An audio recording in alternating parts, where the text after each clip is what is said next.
Bien, on est d'accord. Alors, le marché communal, révision des tarifs, M. Tassin, oui, alors là, 1% pour tout le monde. Mais ce ne sont pas les budgets de conseil, ce sont les commerçants. Alors, vous pouvez aussi attendre même durant fin d'année des animations, comme tous ces ans, avec des lots pour les enfants. Les commerçants du marché sont très généreux. Et on distribue les janvier des bons sauts de cadeaux, donc inciter les familles à y aller. Pour l'installation également, au milieu du marché, d'une petite restauration rapide avec un bar, donc qui va s'étendre, parce qu'il en existe un, mais il va avoir beaucoup plus important, avec une certaine convivialité. Et on réfléchit également sur des enseignes harmonisées pour rendre le marché un peu plus attractif. Voilà. Donc, de façon générale, il tient. Les marchés forains ont des difficultés, le nôtre est à peu près résistant. Les remplacements se font facilement, ce qui montre qu'il est toujours apprécié par les commerçants. Donc voilà, 1% si vous voulez bien. Y a-t-il des remarques? Moi, je voulais juste te poser une question sur est-ce que le marché, là, depuis que la passerelle est ouverte, a retrouvé son influence? A priori, ça va mieux, mais c'est pas terminé. Vous savez, chaque fois qu'on fait des travaux, bon. Mais a priori, ça va mieux. Mais ça ne veut rien pas du tout. D'accord. Aussi, une question sur les navettes. Donc, il y avait eu des navettes pendant les travaux, par exemple, il n'y avait plus de passerelle. Et il avait été envisagé au moins de réfléchir à un maintien de la maintenir les navettes. Non. Pas exagérer, parce que les navettes, ça a vraiment un coût. Ça c'est clair. Là, il y a un ascenseur il y a deux ascenseurs qui fonctionnent et toutes les personnes âgées, véritablement, j'ai pas de plainte. Je veux dire, ça fonctionne. Au contraire, cette passerelle, d'ailleurs, c'est parfaitement inscrit dans le Landerneau et fonctionne. D'ailleurs, il faudrait peut-être faire un contact pour savoir combien de personnes qui l'empruntent maintenant. Tiens, ça pourrait être intéressant parce qu'avant, il y en avait 4000, on avait vu 4500 par semaine, hein, c'est ça. Et puis, du côté des enfants, ça a facilité, bien évidemment, les liaisons.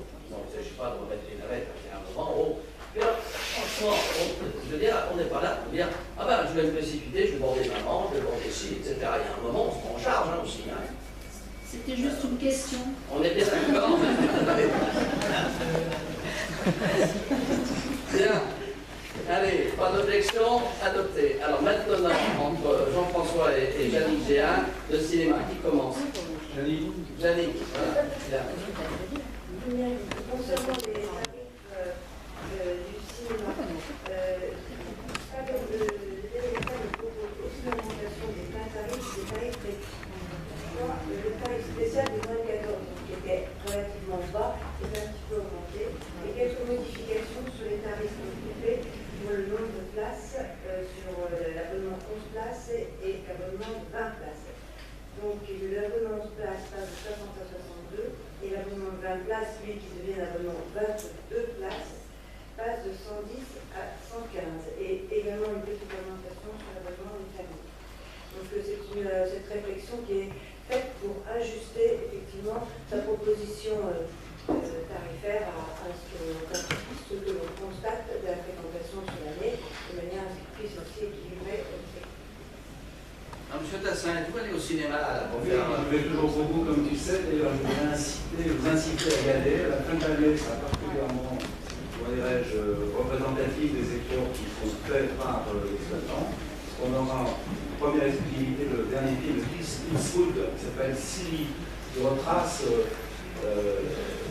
l'histoire de Boeing et qui a atterri sur Amérique et sur l'Istriver. Donc, avec Tom Hanks, évidemment, au commande de l'appareil, donc il paraît que c'est un film qui va impressionner. C'est une quelle compagnie d'ailleurs?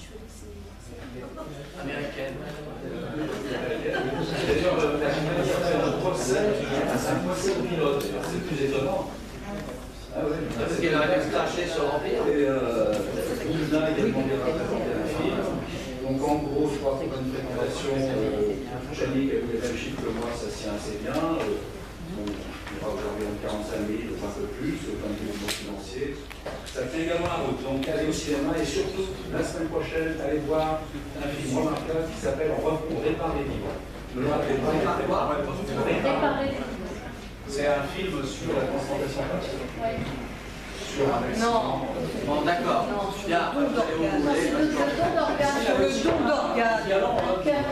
Bon, d'accord, c'est compris. Transplantation cardiaque. Alors, y a-t-il des remarques complémentaires? Il n'y en a pas. Pardon, monsieur Charles. Est-ce qu'on a une idée des bénéfices que fait la SAS Cinélab et par ailleurs La quoi? la SAS Cinélab, une entreprise qui exploite le cinéma, est-ce qu'on a une idée de ses bénéfices? Non, mais Et l'autre question, c'est est-ce qu'on peut leur souffler la possibilité d'avoir un tarif étudiant et un tarif pour les allocataires des minima sociaux comme cela se fait dans de nombreux cinémas? C'est ça, mais on payera ça à la sortie, parce que tout ça, il y a une clause je dirais, où on garantit un certain déficit, donc le cinéma est déficitaire, et nous apportons, nous, vide, etc. Donc l'équilibre est assuré dans ces conditions, on ne peut pas aller plus loin. Monsieur C'est Dassin. un équilibre sous réserve de subvention. Voilà. Et donc, d'après ce que je disais, l'antenne il a terminé à peu près à 5 000 €, donc c'est rare. Il n'y a pas de rare. Il n'y a pas de gras, et donc c'est la raison pour laquelle c'est vraiment un équilibre.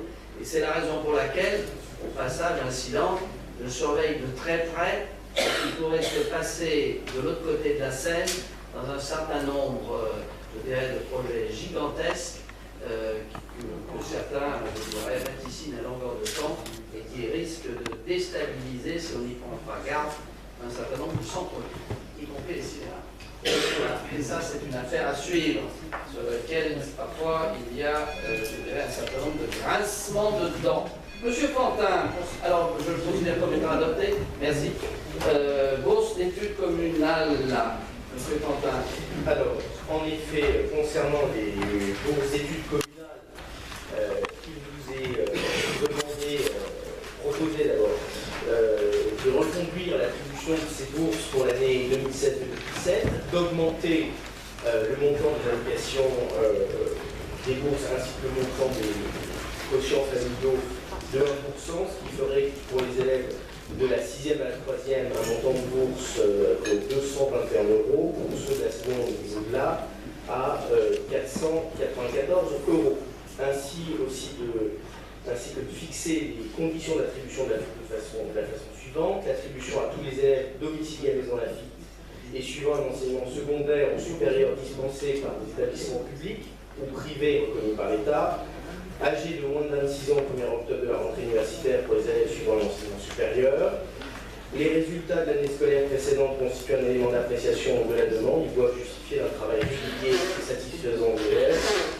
Enfin, les personnes de nationalité étrangère doivent apporter la justification de leur autorisation de séjour sur le territoire français.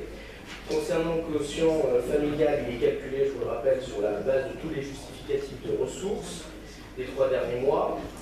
Et enfin, on vous demande de charger le maire ou son représentant de l'étude des dossiers du versement de ces bourses suivant les conditions précitées, d'autoriser à dépasser le montant des quotients familiaux pour les familles rencontrant des difficultés particulières. Et on vous demande de financer cette dépense crédit inscrit au chapitre 67, article 67-14. Bien, allez, on y va.